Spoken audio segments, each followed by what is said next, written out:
Là-dessus vient la question de faits anciens, touchant un prêtre. Et épouvantable, hein. Je n'ai jamais parlé de présomption d'innocence, parce que ce sont des faits avérés, dramatiques. Y a-t-il prescription ou pas? Prescription juridique, peut-être, le droit va le dire. La majorité des faits, grâce à Dieu, sont prescrits. Et bien, certains peut-être pas, c'est la justice qui se prononcera. Est-ce que nous pouvons aussi aller au-delà et dire une prescription canonique, une prescription pastorale, ça existe ou ça n'existe pas? Au fond, vous savez qu'à l'intérieur du droit, dans l'Église, on peut demander à Rome la levée de la prescription. Parce que faire la vérité et donner une condamnation canonique, en fait, le jugement apporte de la paix, quoi. Voilà. Donc un jugement qui est rendu avec une condamnation qui est donnée, si elle est justifiée, bien sûr, je trouve que ça apporte de la paix.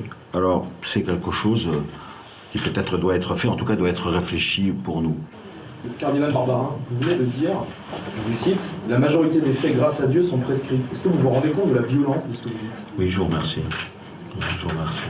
C'est-à-dire que du point de vue juridique, voilà, du point de vue juridique, la majorité des faits sont prescrits. Et si la justice dit qu'ils ne sont pas prescrits, eh ben, il faut que ce prêtre soit condamné.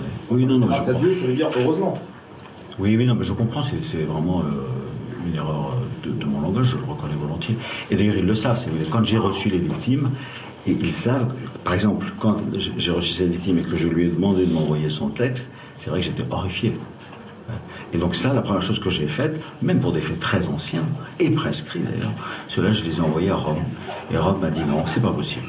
Arrêtez de lui confier un ministère. Merci de m'avoir repris, oui.